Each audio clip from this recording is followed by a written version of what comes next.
Today I'm answering your questions about the Canon M50 and the Panasonic G85. Stay right there, you're going to want to see this.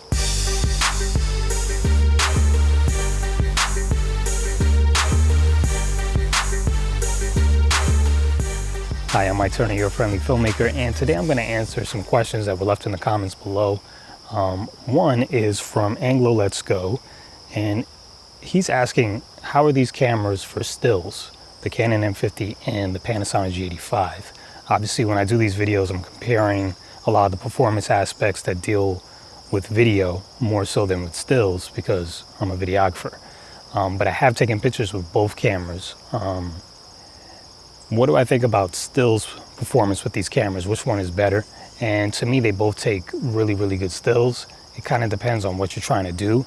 I think the Canon has a better, well, I don't think, it has a better focusing system. So you're gonna get more accurate focusing, more reliable focusing with the Canon. It's gonna be a little faster to focus on things.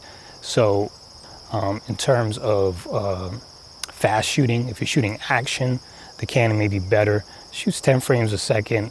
I think the G85 could go up to 9 frames per second, but then it has other shooting modes that let it go even faster.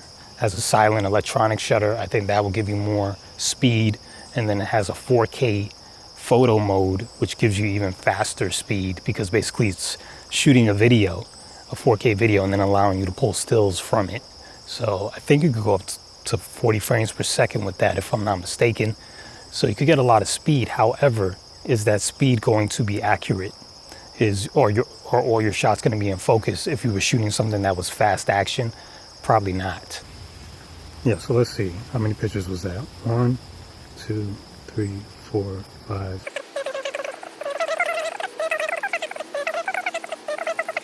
9. It looks like it shot about 59 pictures in about 4 seconds. And another thing that the G85 has that the Canon doesn't, at least I can't find it. If the Canon does have it, I can't find it, is a silent shooting mode. Sometimes that could be important. And I'll give you an example. I was just helping out on a film. I was working as a grip on a film just last week. And, you know, I brought my camera along to just take some behind the scenes pictures and also shoot some video. And I couldn't really take the pictures during the scenes where there was actually audio because the camera makes noise with the shutter. And it's just distracting to the actors too. So the click, click, click, click, you really can't do that. So if I had something like the G85 with me instead of my M50, I would have been able to put it in silent shooting mode and you really can't hear the shutter as much. And you can kind of get away with using the camera to take more pictures, at least closer to the action. Right now, let's go ahead and check out we'll just put it in a standard continuous shooting mode. And now we have it in silent shutter. I just want you to hear what the silent shutter sounds like, so I'll stop talking. I mean, I can't hear it.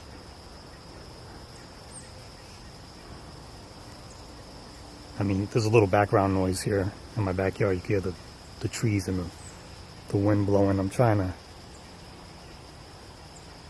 allow you to hear the shutter, and you can't really hear much of anything. So now I'm gonna turn that off and put it on regular shooting mode so you can hear the mechanical shutter. Can you hear that? So that's a huge difference. So basically, silent mode is silent. Obviously, the Canon shoots 24 megapixels.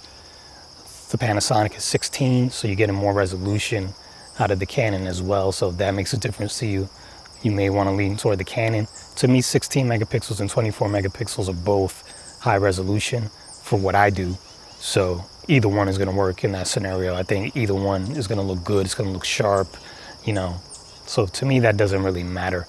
I guess it really depends on what you're trying to do with the camera. But if you're just a hobbyist shooter, you know, you shoot some maybe landscape stuff, you're shooting some your kids, you know, you're shooting some nature shots and things like that. But you're not shooting professionally. You know, I'd probably just get the Canon M50 because it's less money if I was just doing stills. I think the G85 is a better video performer. So if you're doing video, I think you might get that one. But yeah, the Canon M50 is fine. You save some money, whatever. So that answers that question. Now the next question comes from Subit Muhammad Subin, and he wanted my opinion on the M mount and what's going to happen to it when the new R mount full frame mirrorless cameras come out from Canon. Do I think Canon's just going to abandon that line? Will we no longer see, you know, an M mount? Will they just get rid of the M series cameras, or just period? What are they going to do with that? My theory on that is, currently with the DSLRs, you have the EF and the EFS. So EFS is crop sensor, EF is the full frame DSLR cameras. I think they're going to do something similar with the mirrorless lineup. They're going to do the M mount for the smaller crop sensor cameras, and then for the full frame, they're going to do the R mount. That's what I think they're going to do. So I don't think they're going to abandon it. I think they're going to keep it, and I think eventually they'll probably develop more M series lenses, which will be great. And yeah, why not? Because the M series is a way smaller camera.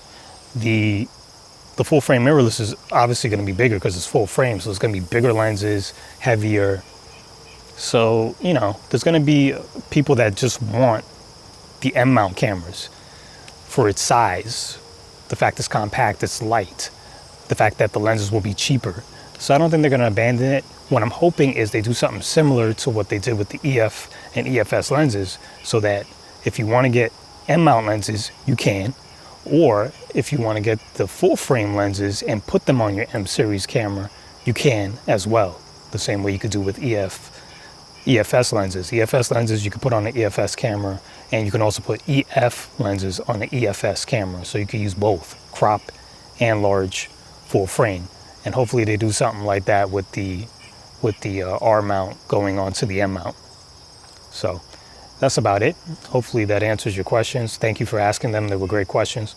Thank you for all the viewers that leave me questions. I do get a lot of comments on these videos, and I appreciate it. So anytime you have comments like that, make sure you put them below. You know, if they're real simple questions, then obviously I'll answer them down in the comments. But sometimes I'll answer them with a video like this. Stay tuned for some new videos that are coming out.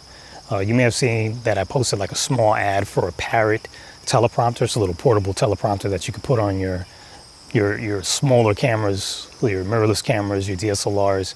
It's really compact, it's really portable. I'm gonna do a little review of that probably next week.